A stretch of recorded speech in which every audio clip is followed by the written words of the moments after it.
Hey everybody, Josh Tovar here in Irving, Texas. Not in my regular to do at a home, but we're ready for the PGP podcast, episode 23. I'm here in a little conference there, Dr. Moreno. I see that you're done flying around all over the world, on the other side of the border, whatever it might be, but I'm glad that you're here. Welcome everybody to this beautiful show that we have our support team members, and they'll be coming on the call in a little bit. But it's more important. The most important thing is making sure that we hear their voice. We have bus drivers, people that work in the cafeteria, our head custodians, our attendance clerks, everybody. Because all we hear about the majority of the time in education are our principals, assistant principals, our teachers in the classroom. But you know what? The people that do all the hard work, all the support are our paraprofessionals, our custodians. You know who greets the kids every day? Our bus drivers. Those people are up, whether it's cold, whether it's raining, whether it's hot. They're prepping those buses before all of us are even waking up. And it's crucial that we hear them, we feel that love, and learn a little bit more about them. Hey, Mari, how are you doing? Oh my God. Thank you, Josh. And you know what? I'm doing great. Look at my background. You can see my spiders up on the walls. I mean, I'm home. I am home and I'm so excited. I have not been home in 3 weeks.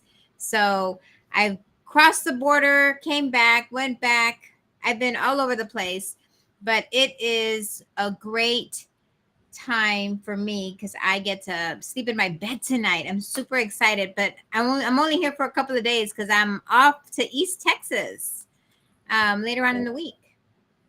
So All right, all right. Hey, noticing that? Are you noticing a little delay on me or a little delay on you? no, Okay, so everything's good, right? Because I'm yep, getting a little. everything looks good. Okay, Yes. perfect. So you know what? We always start off with the Chinchilagua moment, but I decided to infuse a little retro moment, and the retro moment is with episode 17. Kevin Curtis. Kevin Curtis talked about discipline with respect. He's just about to come up with his book. So please tune into our episode 17 with Kevin Curtis, who talked about providing the students with those restorative circles, making sure that we don't use suspension, in school suspension, out of school, because that's what those kids want. We need to make sure that we rewire the way of their behavior to show them the love and the support that they need. So go back to episode 17 and check out Kevin Curtis. Remember that show?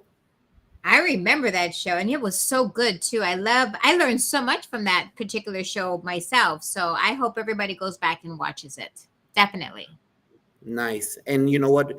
Chinchila was a game that we play there. I don't know what parts of Mexico, but I know we played in North Mexico. And Chinchila was a game where people, all the kids line up against a tree or a wall, and you yell Chinchila allá arriba, boy, and you jump, and it's really fun. It's a real fun. Everyone's trying to hold on, not to break the chain, but sometimes it hurts. Sometimes it hurts. All right. So that's why my thought today with the Chinchilagua moment is this. You know, a lot of us as team members, what we do is we need to have those extra funds, whether it be a coach, a UIL activity, whatever it might be. And we use those funds because schools don't have those allotments to go travel, right, Mari? Whether they Sure. want to go to cheerleading competition, whether they want to go to new uniforms that are not paid by Exactly. the district. And so you go and you sell cookie dough, you go and you sell the little tickets, the Pizza Hut, I mean, you name it, we buy it. And when you're an administrator, you're buying it from every organization. Oh my You goodness. go broke doing that. Well, my Chinchilla moment is this. Hey, let's make sure that we're all on board with those fundraisers. What do I mean by that? Hey, parents, I trust me, I understand because whenever my kid does a fundraiser, I just buy everything because I don't want him to go door to door. How much Mhm, money you have to turn mhm. in? I got it. I understand. But you know what? Let's not just pawn it off on the kid. Let it be a family event. Going and selling those cards, the popcorn. Go selling the popcorn, whatever it might be. Make it a family thing. Hey, UIL sponsor or a coach, I know that you give those kids that stuff, but you're responsible for that money. And Absolutely. you can't say, hey, I gave you $300 worth of cards. You need to give me $300. Are you hearing what you're saying? You're giving $300 worth of cards to a 15-year-old. I'm just saying. Yeah. I'm not saying. I'm just saying. Just be realistic and make sure that you put the appropriate support to those kids. And then Sponsor, make sure you turn in that money daily because you know what? I've been in charge for a while of the schools and whatever it is. Hey, you know what the worst investigation is? When a team member says, I lost $200, insert the place. After the concession stand, I lost this. After this, I lost. It's not good. So we Yeah. know you're doing it for a good reason. We know you're doing it to make sure that your program becomes an A+ program, but everyone has a responsibility. Parents and kids working together, making sure you don't pawn it off only that what there's in fundraisers, Dr. Moreno, there's always one kid that does outdo everybody, right? Let's not just leave it to that one kid. Sponsor, make sure you do your paperwork before you start that fundraiser. Make sure you get the approval by the principal because you By the don't want five principal. Mhm. organizations selling chocolate bars. You know that's a no-no. Exactly. And make sure you turn in that money. Turn in that money daily. You don't want to be held responsible. And you know what? In education, the thing that gets you fired quicker than anything else is loss of funds. What do you think about that? Oh my goodness. No, Josh, you're taking me back to my first year as a teacher because I was that sponsor who lost the $200 and I was so scared. I was so scared that my principal was going to fire me that I had to dish the $200 out because I was super scared that, someone was going to fire me because we hear those stories, you're going to get fired because, you lost money. So I get it. I completely get it. And the other thing, Josh, we have so many new students into our public schools, that are in, athletics or in sports or in different events, right? In different clubs. And it's the first time that they ever fundraise. So, that's the other thing is it's a teachable moment for not only the sponsors, but for the kids and the responsibility of taking care of that. So again, teaching kids how to do this. And with social media, oh my God, that has gotten so easy now because I see parents saying, hey, my child is selling popcorn or hey, my child is selling, and it's so much easier now as opposed to going door to door and trying to make your sales. So there's so many creative ways of doing it now. So I hope everybody out there listen to what Josh just finished saying, because I remember being a principal, Josh, and everything you said, I was getting a headache already because that's the last thing, that I want, right? I mean, if we can all just follow the rules, I even had it all spelled out in my handbook so that everybody knows, what are the procedures. And so if you don't know how to, ask your principal, ask your financial officer or your financial clerk, ask the secretary. They know everything. So find out what you Exactly. need to do so that you don't get yourself in trouble. Well, let's not get in trouble because you know what? We have some awesome guests from here in the state of Texas, and we're going to bring them in, and they're our team. And everybody out there, I'm going to be moving around because I'm in a conference center in Irvine, Texas. And so the signal's a little bit spotty at times. So if I move around, don't get dizzy. But I got these great team members here. Welcome, panel. Welcome to the PGP podcast, episode 23. And we're going to go around and you're going to introduce yourself. All right. Tell a little bit about yourself, what role that you have currently. What's your current role in education? So tell them about who you are. Okay. And let them know. Now, don't go that deep because we got some other questions that go with that question. All right. So who you are, where you're working, and what you do at that moment. And then we're going to dive a little bit deeper in there. Let's start off with the head honcho of Del Valle High School, Diana Ayala, the head custodian. Tell Hi, us, how person, you doing? My go. name is Diana Ayala, and I'm the head custodian for Del Valle High School. Nice to meet you, everybody. I'm in El Paso, Texas. All right. Carlos, talk to us. All right. Well, good afternoon, everybody. My name is Carlos Villalobos. I've been in education over 20 years. Started as a custodian, Diana. So that's awesome that your head custodian actually was a custodian. I started as a custodian. And I'm currently working as a child nutrition director. I've been an aide, a teacher, assistant principal, and principal. So I'm excited to be here with you all and learn from you all and also share some nuggets, like we say, right? Some information. Love it. From Memorial Pathway Academy in Garland ISD, Ms. Faiza Bano. Hi, my name is Faiza Bano. I'm the registrar at Memorial Pathway Academy in Garland, Texas. This is my 15th year with the district at Well, Memorial. awesome. Normita, talk to us.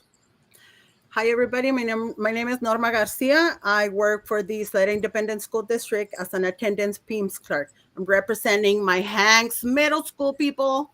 There I've you been in this for 16 years, going on my 17 this January. Beautiful. Thank you for sharing. Kashanta. Hello, everyone. I am Kashianta Thurman, and I am the Administrative Assistant to the Chief of Technology for Ector County ISD in Odessa. Beautiful. Melissa Melendez. Hi, my name is Melissa Melendez. I work for Socorro Independent School District. I've been a bus driver for 16 years, and I'm from El Paso, Texas. Thank you for introducing yourself to the audience. Take it away, Dr. Moreno. Awesome. Awesome. Thank you so much. Just real quick, Ms. Thurman, you said you're chief of tech? I am the Administrative Assistant for the Chief of Technology.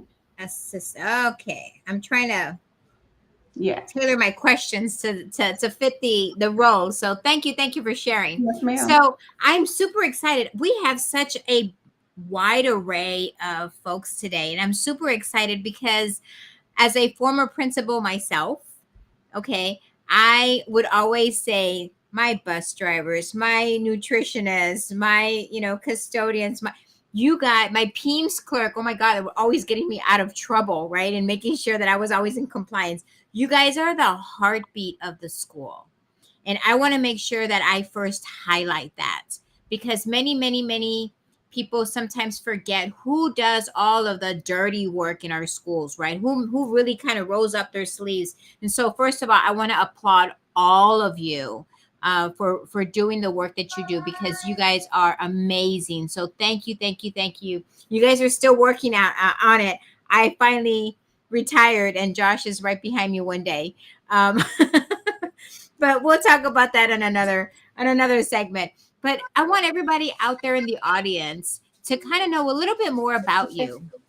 So let's kind of peel that onion back just a little bit Let me give you a and minute. tell me, how were you as a student in high school just an or order. any other learning institution that you have You wanna ask gone him? through? Okay, so just think of yourself. How were you in high school as far as a student? And we're gonna start off with Ms. Thurman. Well, I enjoyed school. I was one of those that I was on the drill team. I graduated from Robert E. Lee High School in Midland, Texas.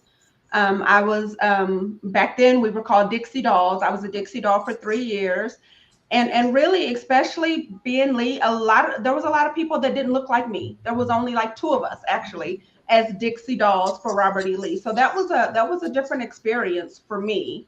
And so being able to have that experience, just kind of made the gateway for me to understand that sometimes you have to create your own lane. Sometimes you have to kind of, steer away from the norm. And so, having that experience has led me to do what I'm doing today. I am the administrative assistant for the chief of technology, but I also have my own consulting business where I train secretaries. I train secretaries and frontline staff on the importance of the value of who they are in their roles. And so it all stemmed from, like I said, creating my own lane back in high school, doing something that was a little different for people that look like me. Well, thank you for sharing, and it's nice, right? It's nice to kind of showcase the work that you're doing. Miss Ayala. Well, let me tell you, when I was when I was in high school, I was coming from Mexico, zero English, and I was already 19 years old. So when they did that exam, that test that they do to see where they can place you according to how much English you speak, so they were gonna send me back to middle school, but I was only 19, right? I was like way past the high school level. Uh-huh. So I was most of the time confused, very quiet, very trying to finish high school. It was like pretty hard for me. I was like most of the time on the low, like, trying to figure out what people was talking about. But what I can tell you, without knowing the language, I finished high school in 2 years and a half. And I'm from the class of 2000 at from Jefferson High School here in El Paso, Texas. So that's the kind of student I was. Okay, we'll learn more about that in just a little bit. So thank you for sharing.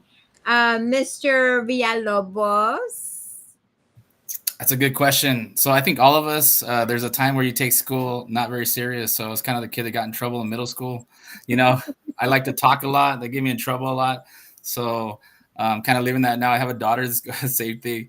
But I got real focused when I got to high school. I had a couple teachers. I think it just takes a couple teachers, even custodians, cafeteria, looking back on my high school career, on people that really made my day with their smile and made me welcome, in the high school and really take school seriously. And then I started doing really good in school, and I was able to finish high school in 3 years instead of 4 years. So I was just dedicated, and I was like, let's get this done quickly. But remember that I wasn't that A student. I was that student always getting in trouble. And now I'm the one that's working with those students, trying to motivate them. So just remember that everybody has a chance to be successful. You have someone believe Awesome. Good advice. And we'll talk more about that. Miss Bano, registrar. Yes. I was a goody good in school. I feel like I was always, throughout elementary, middle, and high school, I feel like I was always the teacher's pet. I always wanted to assist with her, always grade her papers or whatever they would be doing. I was on the shy side, so I kept my circle small. But yeah, I was a goody good in school. I didn't get in trouble. Good. How about Miss Garcia, Miss Peems clerk? Well, let me just start by saying this, that if I was in attendance back then, I would be at my house with the turn officer every day. Yeah, I wasn't a problem kid, but, I was coming also from Mexico. I was born and raised in Ciudad Juarez, Chihuahua. So I came here when I was 16. So it was very hard for me, the language. I knew the basic, back then in the secundaria, we had like an English teacher. But we knew the basic, so once here, I don't know if it was a lucky shot for me, but I met someone who was after me all the time. It was an African-American guy that used to send me letters. That was the Snapchat or the Facebook at that time, right? So he used to write me letters. So I used to read them, and I'm very stubborn, so I wanted to know what he was writing. So I had someone kind of like translate it, and I used to answer him in English. So I guess that was one of my, my points that I had learning English that fast. But yeah, attendance wasn't my best, like the last year of my high school. But yeah, my freshman, sophomore, and junior, I was very good. It wasn't an A student, but I was doing good. Good. And last but not least, Miss Melendez. Well, I wasn't a bad kid either. I just I was bullied a lot in school, so I did drop out, got my GED. So what I do now is I educate my kids on the bus the importance of being bullied. That it's not correct. For them to speak up. I try to have that communication with the kids so they can see if I see anything that's going on the bus or somebody is getting bullied on the bus, to make sure I address it to them, talk to them, that it's not correct. And I really love bus driving, teaching the kids. Awesome. I just want to remind everybody out in the audience, we have folks from all over outside of teachers, right? I think it's important for us to really hear what you have to say about your roles and how you support our students. And so again, thank you everybody. Again, we have custodians, we have a nutrition director, registrar, PEEMS, an administrative assistant that works with chief of technology, and a bus driver. So folks out there, if you have any questions for any of these people on our panel today, I encourage you to please write on the comments so that we can definitely highlight your question today. All right. I'd like to welcome part of the Fantastic Four, Sean Hurt. He starts off the Fantastic Four on Saturdays at 10 a.m. Eastern Time. Coach, thank you for being here. And Miss Tally, thank you for being here again tonight. Hey, team, I'd like to ask you a question because this is an educator's podcast.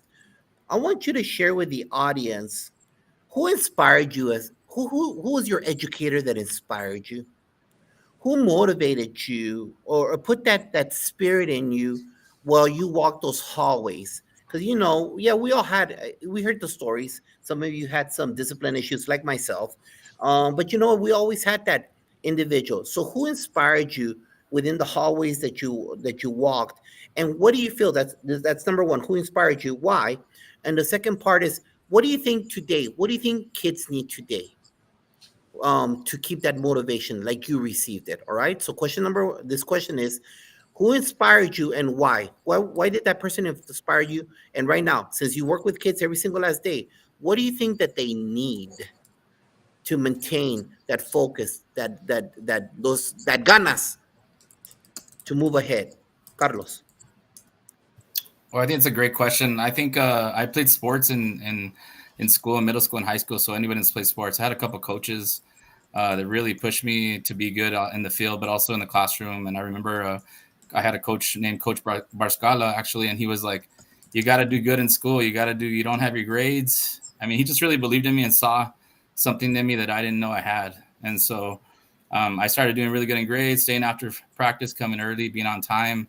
And I think a lot of times what kids need, like you mentioned, Josh, is just an individual, a champion. It can be from the cafeteria. It can be a bus driver. It can be in the office, custodian, teacher, principal, someone that's going to believe in them, and someone when they sees them, it can kind of get them excited. They want to be there and really push them to be their best. Because I think all of us have had someone in our lives that have done that, and we didn't know we had it in it until someone helped us see it. And so like that saying says, everyone needs a champion adult, right? One adult away from having a success and being successful. And I think that's something that the kids need today. And I think all of us on this podcast are that in whatever fields we're in and whatever positions we're in. We do that at our campuses. And I'm sure there's many of champion educators that do that across the state of Texas and in everywhere, right? So I think that's what we kind of need. Beautiful words, Carlos. Muchas gracias. Normita. There was some person that I met at Bel Air High School when I started working there, and she's still in education. Right now, she's a counselor, an outstanding counselor. Her name is Miss Laura Lickridge. I met her when I was a student at Bel Air High School, and she was my counselor there. And still, I met her again. I met her when I was at Bel Air working, and she was my coworker also. She's just an outstanding person, an awesome counselor.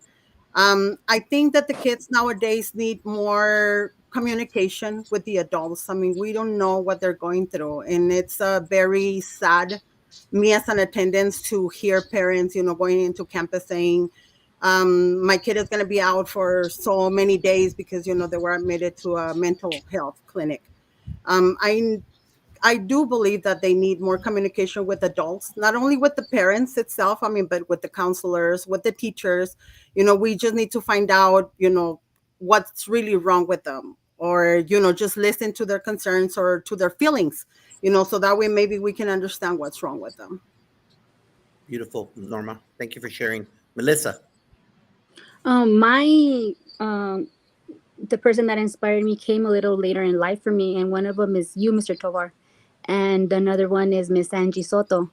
I don't know. I talk to my coworkers at work every day about almost all the time about you, and I tell them that you were such an awesome boss, and you were one to tolerate no gossiping. You stopped everything, when it was supposed to be stopped, and so that's what I really liked about you. And then just the motivation you give me when you send me emails, how are you doing, and chale ganas, and that really does help out a lot. And Miss Angie Soto, she's another one. She's my union rep right here in Socorro, and she's also another lady that really we talk a lot. She gives me advice. I go to her and I ask her questions if I don't know something, and she's just a really nice lady who motivated me as well. So what I would tell like these kids is I try to like Norma said, just communicate with them more, because a lot of them are just home alone by themselves.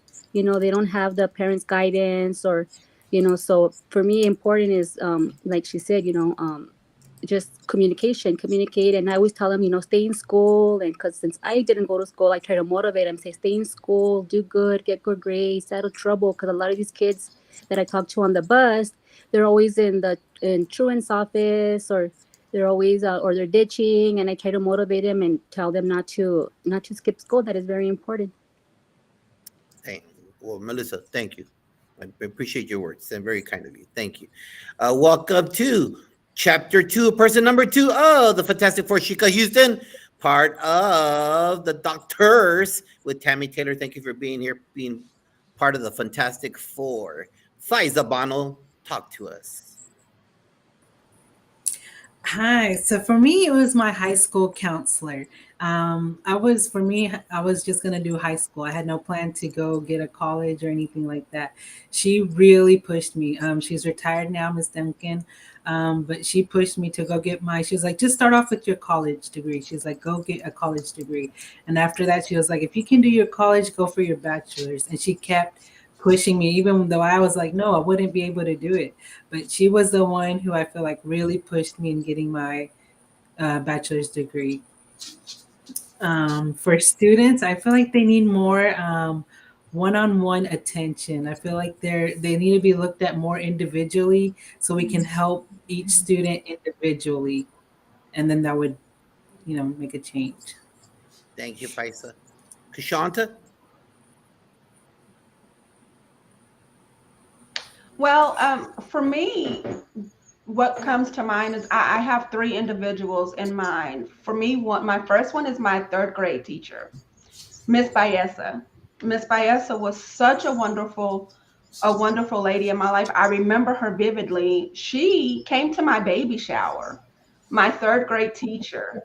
And we lost touch, but she was able to meet my son when he was 2 years old. And so that's a connection that I will never forget. She was one of the first educators that made me see myself and made me see the value in myself, which brings me to my next person, who is Robert Cedillo. He was one of my executive directors at ECISD. He's moved on to become a deputy superintendent for Midland ISD. But again, I wasn't just a secretary to him. I wasn't just his administrative assistant. I was truly part of his inner team, and he valued my opinion. I talked through things with him. Mm-hmm. And so he showed me my place at the table, and why it's important to know that I have a place at the table. Yes. And that a degree and a title doesn't make you, it doesn't make you, basically. Exactly. And then the 3rd person is my husband. My husband is a football coach. And when I say that man is passionate about his kids, when it comes to his kids, I know my place, right? I know my place. We've been married 19 years. He's been a coach for 26. And I can honestly say it's not just about the win on Friday nights. We go to baby showers, we go to weddings, we go grocery shopping for these kids. He is truly a person that believes it's not about the uniform, it is about the person. And I've seen him walk individuals through life. I mean, he's got kids that's graduated that have become coaches based off of their experience with Coach Thurman. And so for the students, I believe one of you just said that it's the personal connection that these kids need to know, that we see them, we see the individual. It's not just about the scores. It's not just about the grades. It's not just about making sure that we win district or we make it to state. It really is about that person, that individual, and getting to know them, getting to know who they are as an individual and what their needs are. I mean, I have a 16-year-old, and so I need the educators to understand the power that they have over these students. that you really do have the power to make or break a spirit. And so we need to take the time to take a breath when we're dealing with these individuals, because as adults we know how hard life is. Imagine what they're going through. And so Mhm. we need to take the time to stop and look at the individual. Beautiful. Thank you. Jefa de jefes, Diana, talk to us. Híjole.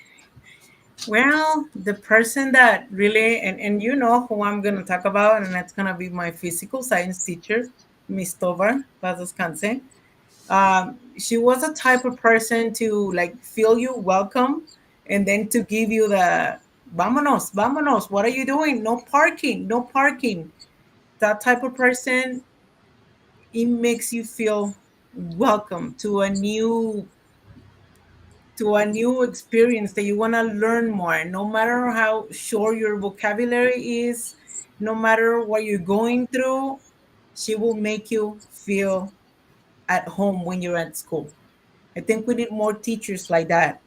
And when it comes to when I have students around me, I try to make them feel welcome around me in a way that when they ask me for something, try to help them at the moment so they remember whenever they're going through something hard, they'll remember that the custodians were going to give them a hand, whatever they're going through. Even if they just need a quarter to buy, let's say, a bag of chips, Yes. you go look for me because they know that I'm there to help them out, to give them the help that they're looking for at the moment. Yes. Diana, thank you. And my mama up in heaven sends you a besito. Thank you. Wow. You know what? You know what the common theme that I heard right now was relationships. How Miss Thurman, how she made you feel and how you were welcome to the table, right? Miss Ayala, the connection. Mr. Villalobos. So everybody had that relationship with somebody. And I think that's important because sometimes kids will gravitate to the folks that they feel most connected to. And I can tell you, I know some students that would run, just like Miss Ayala just said, would run to uh, the head custodian or to one of the custodians who would always give them that extra candy or had that, those bags of chips somewhere, or they just wanted a hug. Sometimes they just need, to be loved. So thank you so much again for sharing your stories.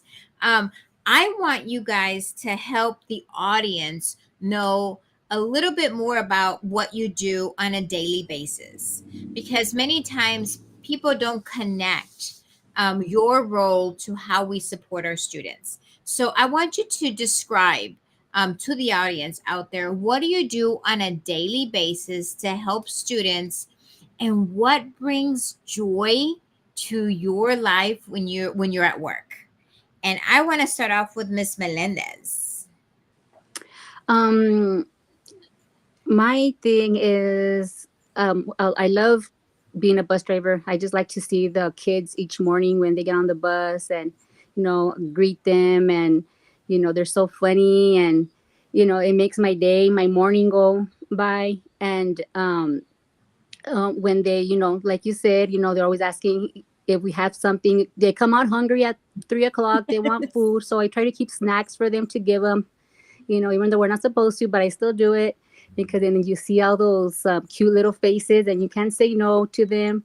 So, so that's what I like about my job is that I get to see every one of them. And they're all different. Some of them are sad. Some of them are happy. Some of them, you kind of say what's going on today. Try to motivate them to be happy.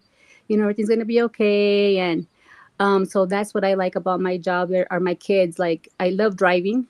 I love to drive. So that also it motivates me to get up in the morning because I love my job. I like what I do and I like to interact with the kids. So that's what I like about my job. Miss Melendez, do you transport students that are in middle, high school, elementary? Yes, I transport all. Depends All on three the route. levels. Yes.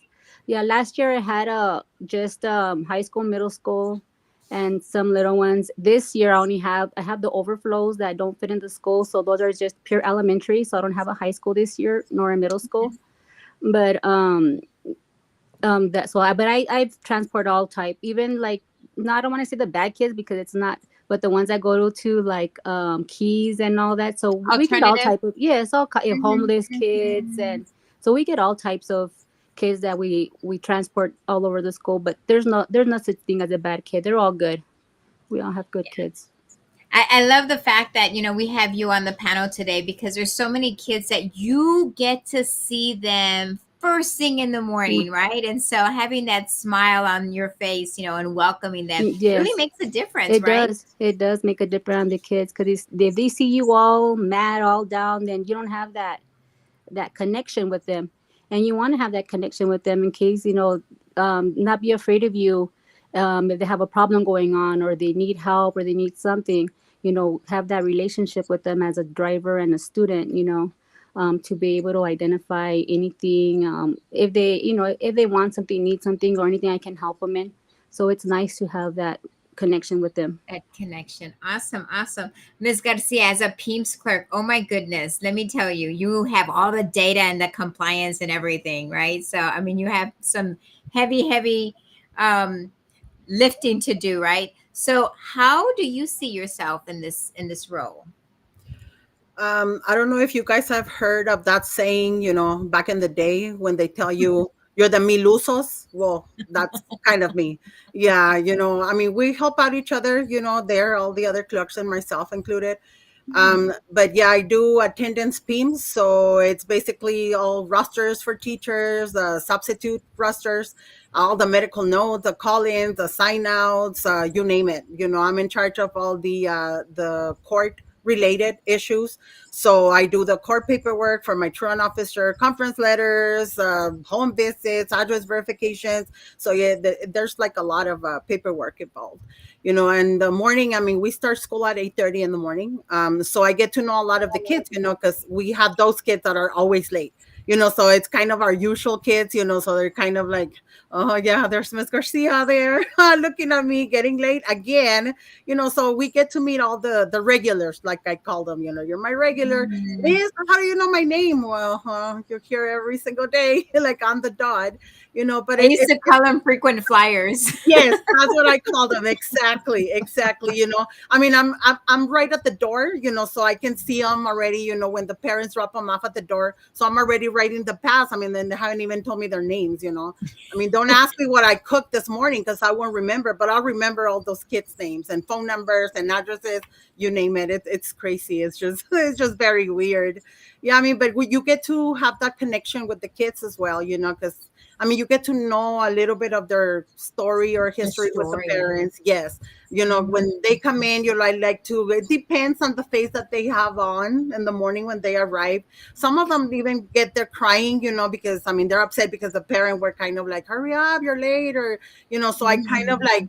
kind of want to know what type of face they have when they go into the building, and I Yeah, try to make conversation with them. It's like, again, why are you late? And then they give me the whole story. Yeah, I believe it. I'm gonna call your mom, or I try to make it funny for them. If I see them very absolutely. upset, I kind of like call a counselor or ask them, you want to see someone, just take a seat, or yeah, we kind of pull them apart. We don't want to send them to class like that. But And it that brings you joy because I'm looking at your facial expression and I can yes. see how much you absolutely love doing that. Yeah, no, and the kids get to know you, I mean, it's the first face that they see in the morning when they arrive, most of them. So, yeah, you get Mhm. to create a connection with a lot of the kids, so that's nice. I mean, it's just, I mean, you get to know the parents as well, not all the time. It's a very nice, approach for them, I mean, they just think we take attendance. I mean, we just Mhm. code it, but we don't take it, Yes. It's like, yeah, so, but yeah, it's all good. Yeah, it's all good. It's a good experience overall. Awesome. Awesome. Thank you for sharing. Mr. Villalobos. I mean, child nutrition. Oh my goodness. I can probably just have a podcast just with you to talk about, food and how people like and dislike, and talk to me about, to the audience, what you do on a daily basis and then what brings you joy. Sure, it's kind of like that cartoon when you're a principal and the kid writes, "What do you do all day? Just eat donuts, right? Just drink chocolate milk all day." No, I'm kidding. But I've been in child nutrition now, director for 3 years, and I used to be a principal, so it's kind of night and day.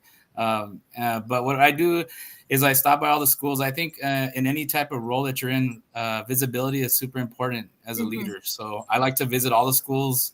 I try to get to as many schools as I can, whether that's breakfast time, lunchtime. And I just want to give a shout out to all of the cafeteria ladies, all of the child nutrition across the state of Texas. I mean, they are superheroes, just like our custodians, our head custodians, and all of you.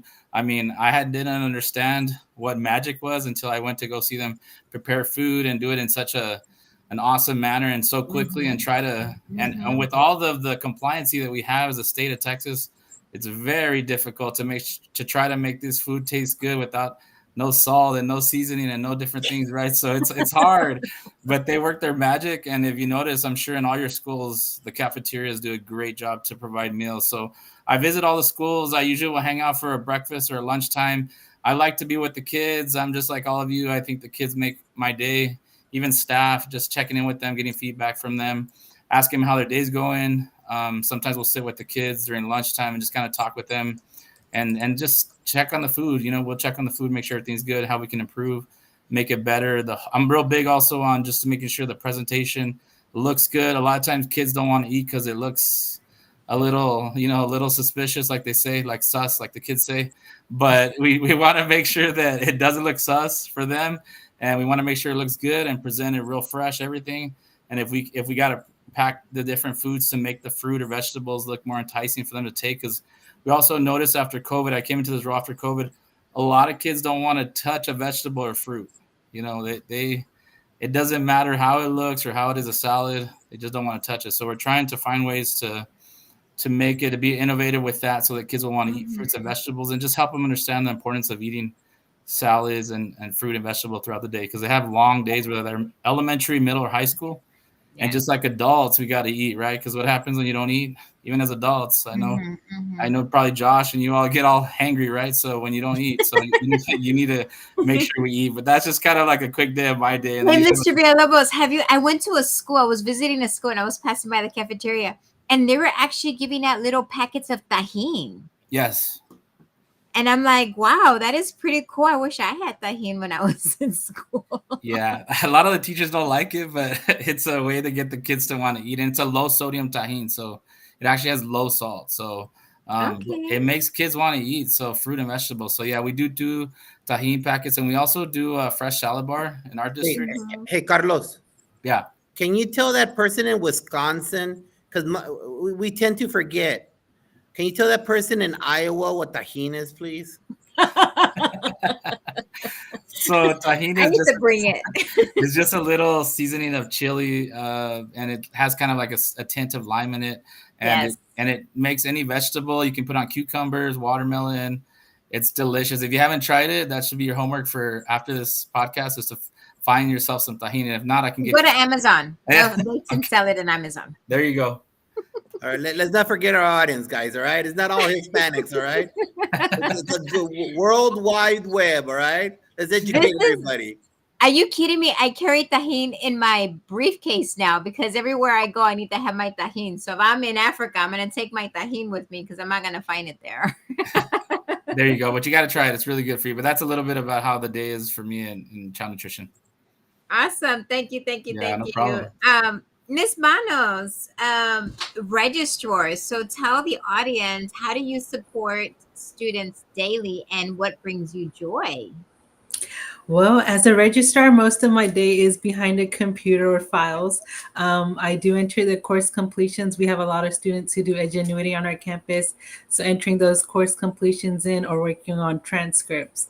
To bring joy, I would say, is for me to go actually see the students, because I'll know all the names, I'll know their ID numbers, but to be able to put a face to that name is what I'd be like, oh, okay, I know now what this student is, what grade they're in, and put a, face to the name behind that's what I would say brings me joy, just to go. So a lot of times I'll do it during cafeteria, during the students' lunchtime. I'll go and I'll see, what, whose student is what, That's what Well, I I was. like the fact that you go out into the cafeteria and look for the kids, right? Because Yes. that's so important. And you have such a big job. A registrar is huge. Are you in the high school?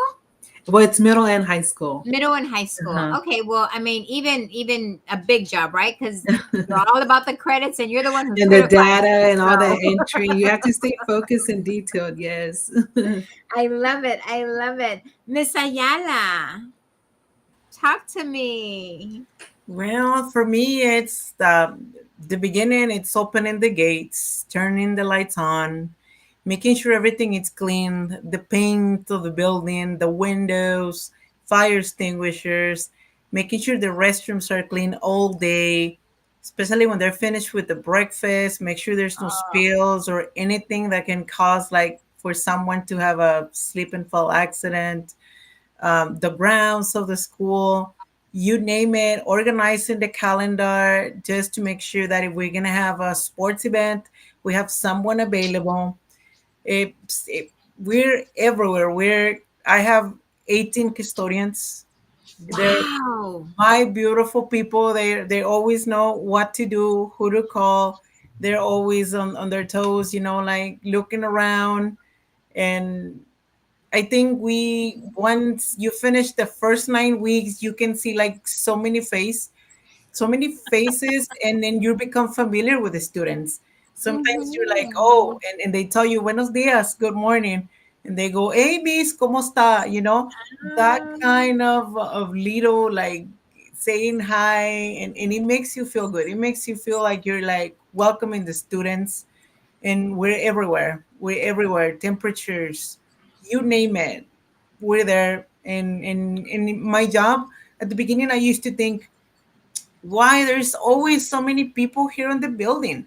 They don't let me clean. They don't let me do my summer cleaning. Why there's always people here? But then Yeah. with the time, you learn that it's good. It's good that you have people there. You get to learn how to work around people. At the beginning, I used to think I would love for them to work around me. But then little by little, you learn to work around them, and you learn to love this profession. That is so true. And I always tell my custodians, right? It's like your second home, right? And when you are taking care of the school, it's like you're always looking at the little details. I know my house, I mean, you can tell the background already. I'm always into the details, and I know just listening to what you were saying, it's just you tend to those little details because it is like your second house because you want your children to be in a clean environment that is like their second home, right? So that is so special. Thank you. Thank you. And last but not least, Miss Thurman, talk to me. Tell me about tell the audience what you do on a daily basis and what brings you joy. Okay, so I am now with the Chief of Technology, and I've been in this position for about a year and a half. Before that, I worked for the leadership department, which supported our principals and the secretaries on the campus. And Mhm. we're a fairly big district. We're about 40,000 students, about 5,000 employees. And so on a daily basis, it was problem solving. We handled the parent concerns, we'll call them, not complaints. We handle the Mhm. parent concerns. We handle, I kind of helped the secretaries with anything, any questions that they had, just kind of walk them through their day. And so now with technology, it's a different type of problem solving. So it's all things technology, right? Because our whole day is built off of technology. Everything we do, all the apps, all the software that we use. The PEMS department, our I was gonna just say, point. Look at her right there.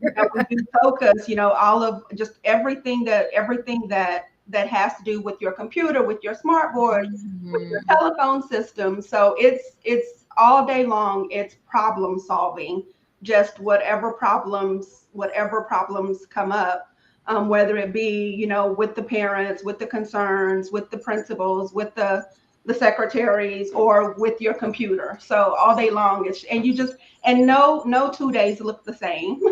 They look True. the same. And so you just have to kind of be ready for anything. And so I enjoyed that you are constantly learning. Like you've never come to a place where you have all the answers every time.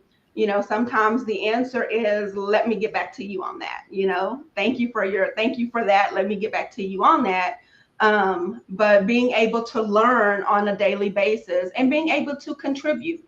And so again, that's one of the reasons why I've been blessed to be in the position that I'm in, to be able to coach and consult, because I'm constantly learning and growing. And then again, getting to share, meeting wonderful people, like this. We had just one of our custodians just recently moved, and God, I tell you, even though she's been replaced and our new custodian is great. Oh my gosh, like everybody is like, where is Miss Barbara? You know, I mean, you know that everybody has a place and a position, and everybody brings something to the table, right? We Exactly. all have something to add. And so just being able to go and to know that, you know, Miss Barbara's going to be there, Mr. Josh is going to be there, that you have that support from everybody, because everybody's position is important and everybody's position is needed to make this machine go. And so that's just one of the joys about being able to, you know, being in my position, problem solving on every hand and learning something new every single day. Awesome. Thank you. Thank you for sharing. Great. And you know, it's so true, Kashanta. When Diana left Bel Air, a high school, to become the lead person at Del Valle, it was felt. Yeah. It was felt. Like, Yeah. they know when you're A plus, they know. They know. So real quick, guys, you don't have to elaborate that much, but there's always a perception, like Carlos says. What does the principal do all day? Eat donuts. All right. There's a perception out there, right? Yeah, my cheeks give it away. Yes, we do. But let's real quick tell, because you've heard this from other paras, from other people in the district, from parents. Maybe teachers don't know what misconception is out there about your job. You know, just say, hey, we don't do this. No, principals don't eat donuts all day. That's a misconception, right? So I'm just putting that out there. So, Kashanta, get rid of some of those misconceptions. Give them one. I think one of the main things, and this is something that I teach on in my classes, is that everybody just says, well, you're just the secretary. And what they don't understand is that oftentimes the secretary is the gatekeeper, right? Like, we know where all the bodies are buried. They have to come to us for the shovel. So you probably want to be a little bit sweeter because I'm your in, right? So I think that's the misconception, is that a secretary is just there to answer the phones and to take messages. And it is so much more than that. We are the heartbeat. We are the foundation of that organization. And, you know, again, it's the, you know, it's not the little people, but it's that support staff, the custodians, the secretary, the person that does the parking lot, right? You meet 10 different people before you get to that principal, before you get to that superintendent, before you get to that executive. So again, everybody matters. That's the misconception, is that there are no little people. Everybody matters. Beautiful. Thank you. Paisabano, what's a misconception? I would say with it is, since a lot of my work, or a lot of the work, is behind the scenes, a lot of people don't realize how much data needs to be put in order for anything to happen. You know, in order for the kid to graduate, those credits have to be in. Who puts those in? So since it's mine's digital, I feel like, you know, it's all electronic, that they don't realize just because we don't have anything physical there, there's still so much we're putting into the system. Beautiful. Thank you. Melissa, what's a misconception? For us drivers is that we're just bus drivers. All we do is sit and drive the kids. So that's ours, that we don't do nothing. But they don't understand that sometimes we carry 50, 60 students. We're mom, dad, we're nurse, we're counselors, we're everything at that moment, when from them throwing up to my stomach hurts, and call the nurse, call, you know, the custodian, call everybody, because, you know, they, you know, so that's the misconception that they have, is that we don't, all we do is drive. And They don't understand that we have to deal with the traffic, the cars cutting us off. When we have our stop sign out, the cars not respecting the stop sign when a student is crossing the road. So, but all we are just bus drivers. But no, we have an important role in driving. Keeping out for our kids when they're crossing the street, or so it's very important that we're not just there sitting. We have a precious cargo on the back that we carry. Yes. And hey, parent, I don't care if you're late. That's your fault. Don't ignore the stop sign. Yeah, that happens a lot. Yes, parents, stop it. It's your fault if there's an accident. Carlos, what's a misconception? Just kind of piggyback on what Melissa said. I think operations, just the child nutrition, bus drivers, custodians, maintenance, security. They kind of their perception is that they don't do much. They just kind of just hang out and just really don't do much, right? They just kind of, and it's nice, but no, the conception is working with all of them, and they do a lot. So like you talked about, Miss Thurman, they're the heartbeat of the school, whether it's the cafeteria lady, the bus drivers, the custodians, the front office, the PEMS clerk. Without them, you're going to be in trouble. So just making sure that you value them, thank them. And if you need anything, go to them. They will help you. Like, I think the perception is, I can't go to this head custodian, or I can't go to the bus driver. I can't go to the front office. I can't go talk to the cafeteria manager because I'm afraid they're not going to help me. But trust me, all those people are there because they love what they do. They have a passion for kids and their community, and they will help you with everything. So it's just a perception is we have awesome people in operations, and we need to take care of them because they pretty much run a lot of times the schools in the districts. Thank you, Carlos. Normita, what's a misconception for attendance clerks? Well, let me just start by saying we are just not the attendance clerk, nor the registrar, nor just the secretary. We are the battery for your device. We are the chip for your memory. So if you forget something, we know it all. That's all. We know it all. We are the first people that meet the student or the parent, the outraged and the enraged, and every parent that goes. We are the ones that take those, insults and the bad words, and we are the ones that call you or text you right away. Hey, Mr. Tovar, there is this parent and wants to fight you. So you're going to be already, with your shield, because I already gave you advice. Put that shield on, Mr. T, because they're coming for you. So, yes. So, yeah, we are not just those people. And we are not sitting in front of a computer for 8 hours shopping. Believe me, my 8 hours go like that, sir. Because, yeah, all I do all day long, it's code, PEMS, attendance, rosters, call-ins, login, everything. So, yeah, my 8 hours go fast, So, yes, please just have some love for us, like a lot of love. We're the chip, remember? And Normita did give me a lot of heads up. And FISA gives me heads up. Thank you very much. Diana, what's a misconception? The number one is, how come you're not answering the phone in your office? If you don't answer the phone, it's because you're probably doing nothing. Well, it's because I'm not in the office all the time. So yeah, probably I'm running around. Send me a message to my cell phone. Yeah, but that's why you have the office phone. How come you're not answering your email? It's because I'm not in the office. So yeah, that's one of the misconceptions that we go through very often. Thank you, guys. So I know we're coming almost to the end, but it's very important for us to always look for help, right? So just give me one piece of information or a specific support that you ask for or that you would like to ask from one of your stakeholders, whether it be admin or parents or whatever. What is one piece of support that you are asking? And I'm going to ask Ms. Garcia because you're a little feisty, so I want to hear you first.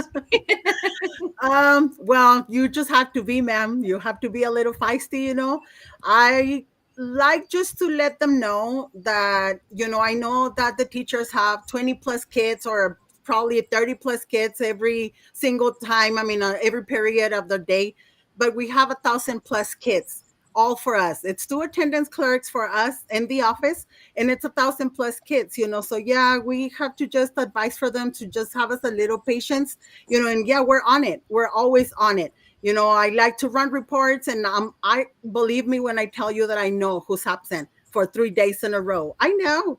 Yeah. So, so just patient, and I just appreciate every teacher on my campus, every administrator on my campus, and I know that, they're working hard too. I know you're not just eating donuts like Mr. T says. I know, but yeah, just have us a little patience, because it's a lot of kids, and we have the 1,000 kids just for us. And you have like probably those 1,000 kids too. I mean, but you have them on a period of time. We have them all at the same time. At the So, same time.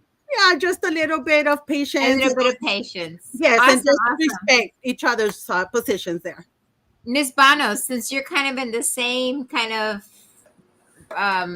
wheelhouse, what kind of support are you looking for? I've been really, really blessed. I have really good support. I mean, I'm at Memorial and I get really good support.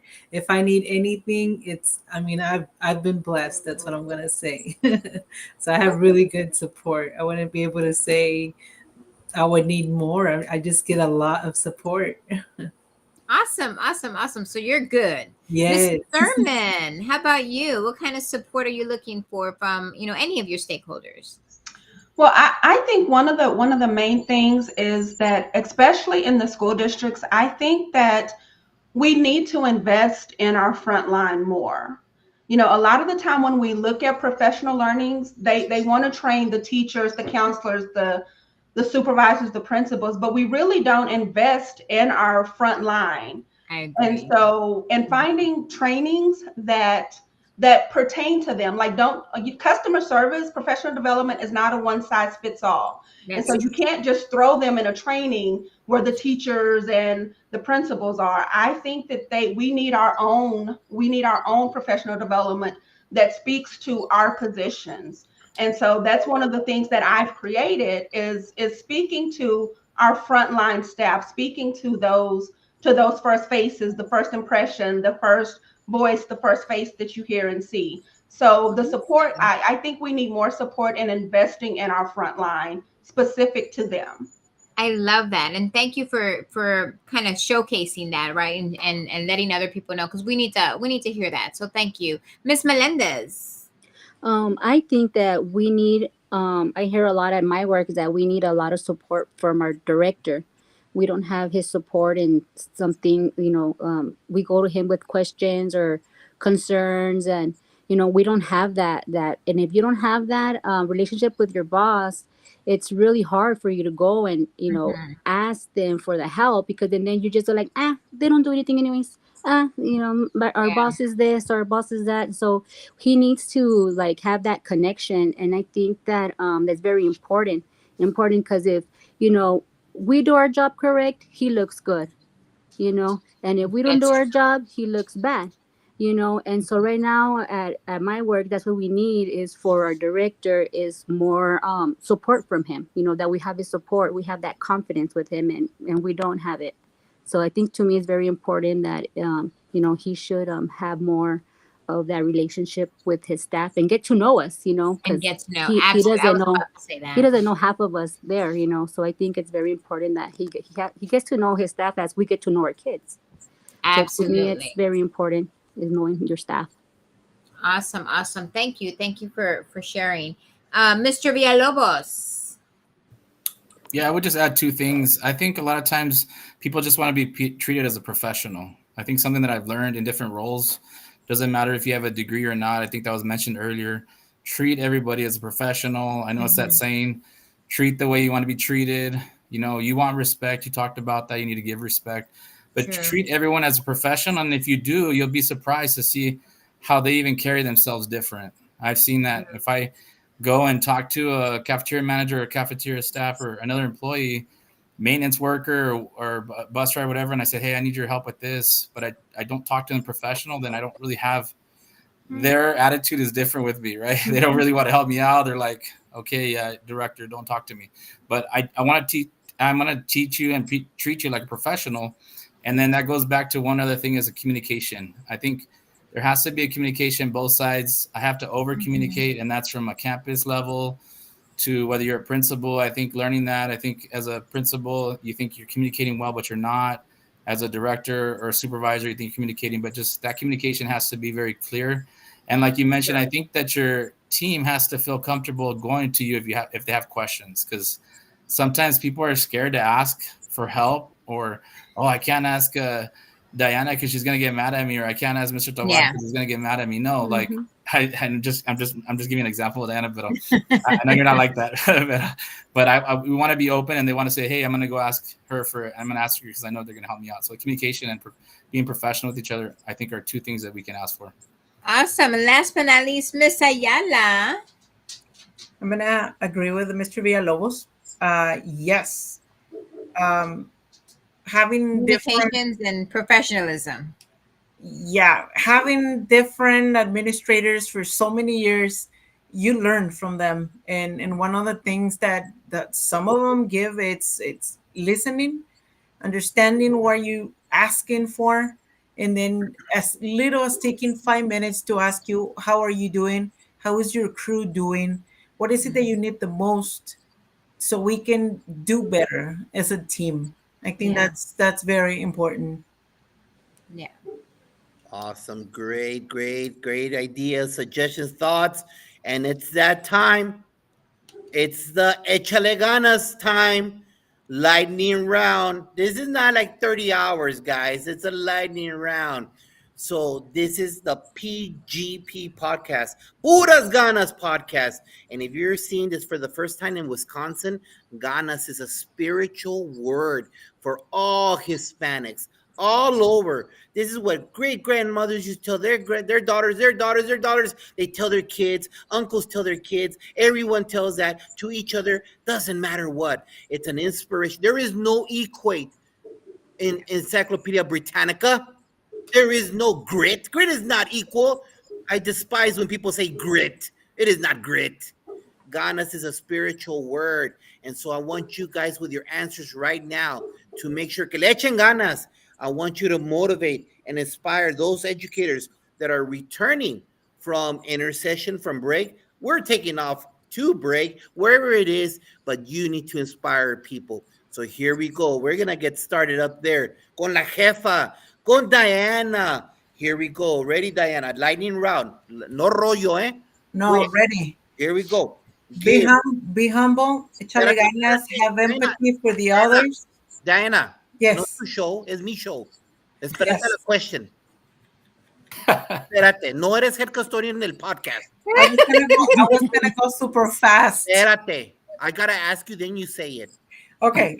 Dios mío. Question number 1. Give advice to either a new teacher or an administrator. Be humble. Have empathy. Take time to get to know the people that works with you. Beautiful. Read a note, an email, a text from a teacher or a student that inspired you.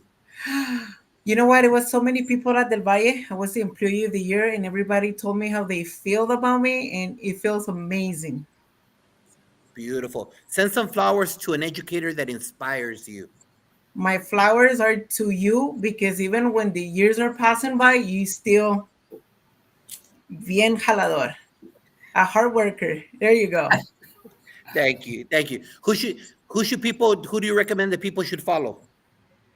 Who, what? I'm sorry? Who should people follow on social media? Who do you recommend? My sister. Yes. All right. Well, here we go. Which one song embodies you as a person? We Are the Champions. Eso. Here we go. What is your favorite quote? Live the present is a gift. Love it. What is your favorite cheat food or sweet? Chocolate cake with cherries on the top. Andale. How can people reach out to you? How can they get a hold of you? My email, dayala@yisd.net. Otra vez. dayala1@yisd.net. I love it. Thank you for sharing. Carlos, here we go. Give advice to either a new teacher or administrator.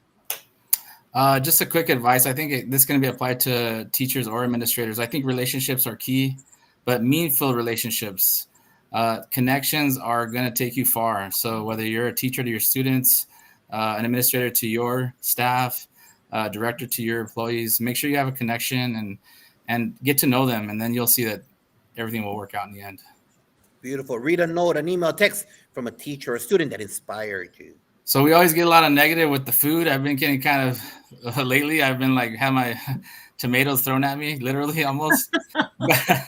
The other day we had a meeting with parents, and there was a parent that sent me an email, and I'm just going to read a couple sentences real quick.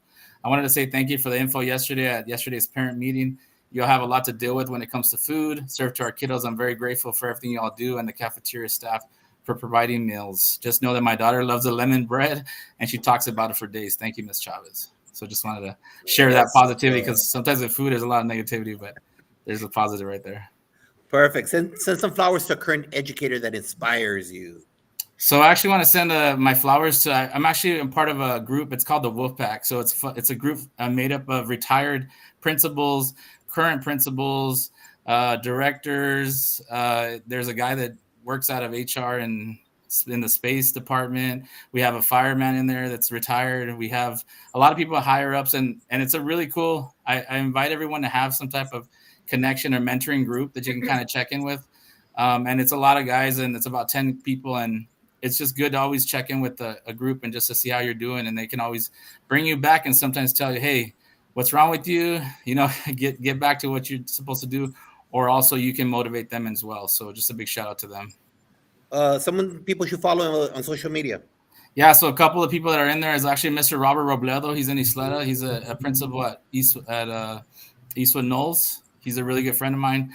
Also, Charlie Garcia, he's an associate superintendent out in Fort Worth ISD. He's part of this group as well. Also, Daniel Medina. He's a principal at Riverside Middle in Isleta. Really good dude. And then the last person I would say is probably Jonathan Flores. He's a principal in Socorro ISD. All right. Just a few of them.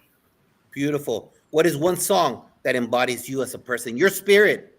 This was kind of hard, but I'm a big I like sports movies, so I think Eye of the Tiger. I'm a survivor, so I like that song. Eye of the Tiger. So, what's your favorite quote? And that brings me to my quote. I have a lot of favorite quotes, but one of my favorite quotes that I like is, "Every champion was once a contender who refused to give up." So remember that. You guys are all champions. What's your favorite cheat food? Sweet. I love pizza and I love chocolate. So then I me guardes un pedacito de pastel. Eso, Norman. I like how can people reach you? You can reach me at my cell. I'll give you my cell. It's 915-252-3265. And then my email is carlos.villalobos@clint.net. You can find me on Twitter as well. What's your handle? What's your handle? My handle is a hashtag Mr. V _CMP.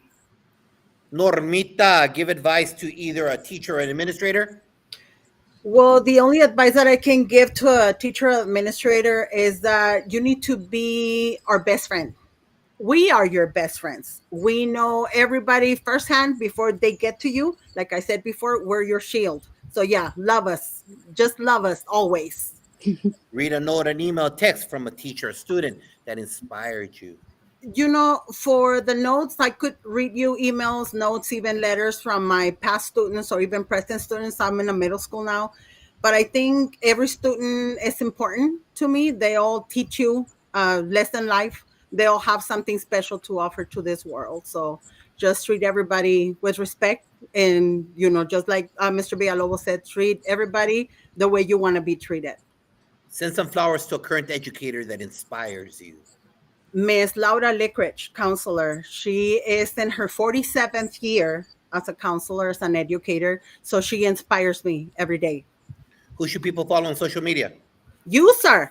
You inspire people. Yeah, it's ever since I met you. My God, you know, all those screams to the kids. Hey, mama, papa, please treat your kid this. Oh, believe me. Yeah, they should all follow you, sir. And I'm not saying this because I'm here, but yeah, you inspire people and you should know that.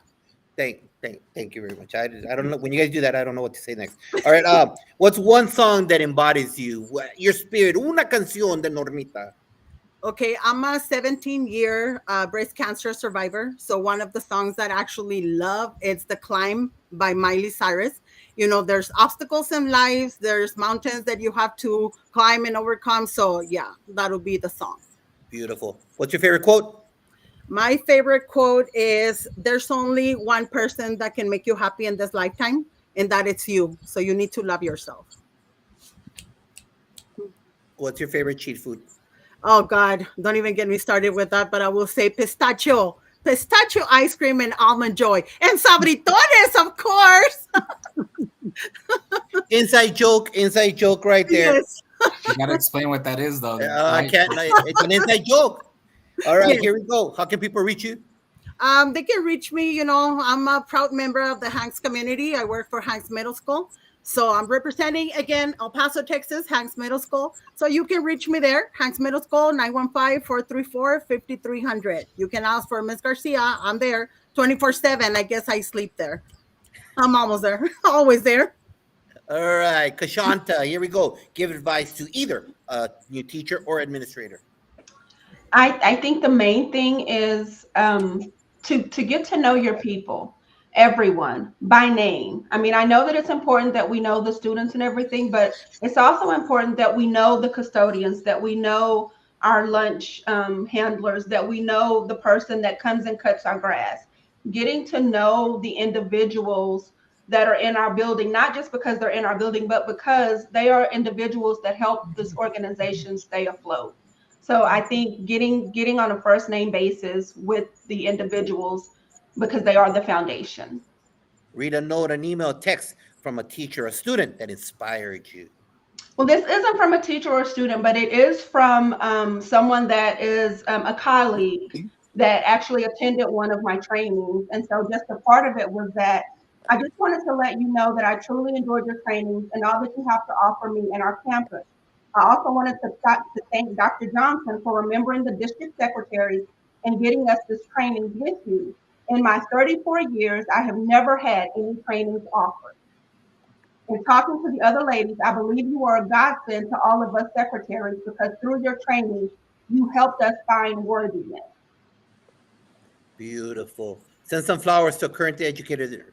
Oh, there's been so many that's come through, especially at ECISD. And again, it would be Robert Cedillo, Aaron Bueno, Dr. Zenobia Cryer. Again, these are just individuals that saw me and sees the individual person and not just the job.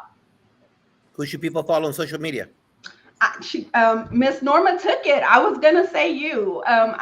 You get up and you do your professional development and you're out there doing your workout. And I'm like, let me get on the treadmill. Josh is on the treadmill, or you're walking with your kids in the mornings or in the evenings. And so, yeah, I say you because I absolutely follow you. And you are one of the people that sees the whole. You see the whole organization. Hence, that's why we're here with all of these wonderful individuals today. So absolutely follow Josh Tovar.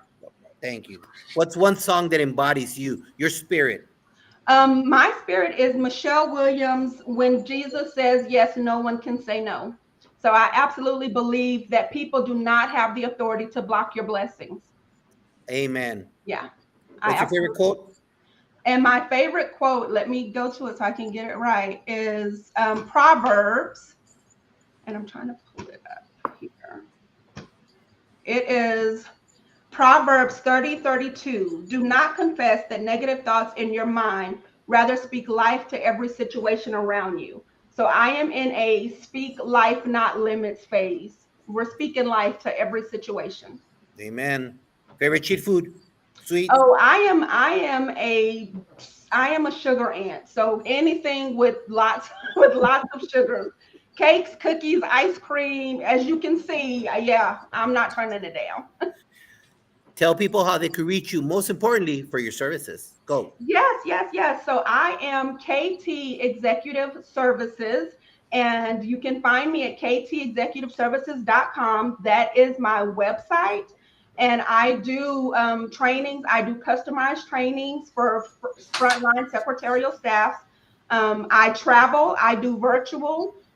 So please, yes, come find me. You can find me on Facebook or LinkedIn at KT Executive Services with an S.com, or you can email me at ktexecutiveservices@gmail.com. So yes, please invest in your whole staff.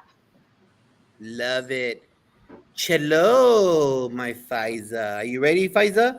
Yes. Give advice to either a teacher or administrator, new one. Well, mine was going to be take the time out to build relationships and get to know your students individually, and that would go for administrations too. Get to know your teachers and your staff and build that relationship. Read a note, an email, text from a teacher or student that inspired you. This was an email from a student, and it said, "Thank you, Ms. Faiza, for reaching out to me when I dropped out. You encouraged me to finish my last few credits when I dropped out to get my GED. I am now a high school graduate." Woo! Eso! Love it. Send some flowers to a current educator that inspires you. Mine would be Dr. Margaret Rotacchio. She's here in Garland ISD. She's a newcomer facilitator. Just her passion towards students and her going out of her way to meet the students' needs, it's just inspiring. Who should people follow on social media? I'm going to be another one to say Mr. Josh Tovar, my principal. So if I'm another one saying it, you guys will have to do it. Thank you, Faiza. One song, una canción, Faiza, that embodies your spirit. Mine would be, it's a song by Harry Styles. It's called Treat People with Kindness. I'm one of those who believes, just be kind and the world will be a better place. Yes. What's your favorite quote? It's do the best you can until you know better. Then when you know better, do better. Amen. Your cheat food. Your sweet. My favorite, my cheat food would be ice creams, hot fudge sundae ice creams. All right. How can people reach you? At my Facebook, which is Faiza Queen, or my email address, which is fbbano at garlandisd.net. All right. And Melissa Spider-Man Melendez. And a big shout out to Dot McKeever-Cheever. Big fan of the Fantastic Four. Thank you for being here. And who is that? Tarsha Hutchinson. Welcome for being here. Here we go. Closing out the show with you, Melissa. Give advice to either a new teacher or administrator. I would say is listen. Sometimes, it's just listening to your staff goes a long way, taking our opinions into consideration, would mean a lot to us. Like the rest of the group said, to be noticed, to know our name, that would be one of the a key is to listen. Read a note, an email, text from a teacher or student that inspired you. My inspiration are my little kids that when they tell me, thank you for driving us to school, and, thank you for being our bus driver, getting all those little cute notes from the students from, that really inspires me in doing my job and, getting up in the mornings. And so I really like when the kids, take you into, they notice you as well, like we notice them. All right. A big shout out to Mr. Vieira, our cafeteria manager from MPA, and Irene, former colleague that used to work together at Bel Air. Welcome for being here. All right. Send some flowers to a current educator that inspires you. It would be you, Mr. Tovar, and my Miss Angie Soto, our union rep right here at Socorro. Thank you. Who should people follow on social media? Well, you, Mr. T. I think you took the cake today. I think it would be you because you do inspire a lot of people, and you're one of the ones that actually inspired me so many years back. So I would say you. Thank you, friend. What's one song, una canción that embodies your spirit as a person? I would say through the everything we go through and the chaos that we all run around through. One of my favorite songs that gets me going is, through it all, is Girls Want to Have Fun. You just have to go out there and have fun and, make the best of the work. When it's a bad day, try to make it into a good day, So I think that would be one of my motivator songs is Girls Just Want to Have Fun. And that's where she gets the name Spider-Man from. And it's also an 80s song. So there you go. That's why I got all excited. Her dancing. We'll leave it at that right there. What's your favorite quote? My favorite quote would be, I can do all things through Christ who straightens me. I think that, he's the one that is in front of all of us when we go out there. And he's the one we got to give praises to each morning that we wake up. What your favorite cheat food? Chocolate. All type of chocolate. And how can would people be reach you? How can they get a hold of you? through my email at Socorro MMELEN 111 at SISD.net. Beautiful. Thank you, panel, for being here. Don't disconnect until after we're off the show. Thank you for being here.